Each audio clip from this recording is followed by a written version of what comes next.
Despite, however, what Trump and his anti-diversity, anti-equity, anti-inclusion cronies want you to believe, this is American history. Its impact is the American status quo. It's unjust and it is wrong.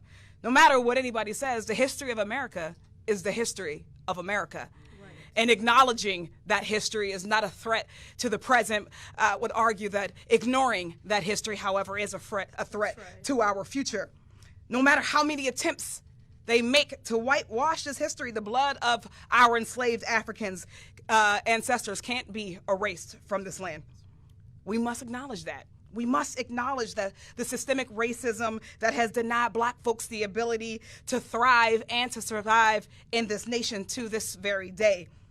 We see it and we feel it every day because the barriers put up in place by our own government, because of redlining, because of predatory lending, because of inequitable funding schemes for our schools are very real. Our government, no matter who is in power, has an obligation to right these wrongs, to provide reparations for descendants of enslaved Africans, to eliminate the racial wealth gap, to uplift the Black community. White supremacy is rampant in this country. Just look at the current administration and our own legislative body. They have contributed to the social and economic harms, to racial terror Black folks have experienced in this country. White supremacy is rampant in this country. Just look at the current administration and our own legislative body.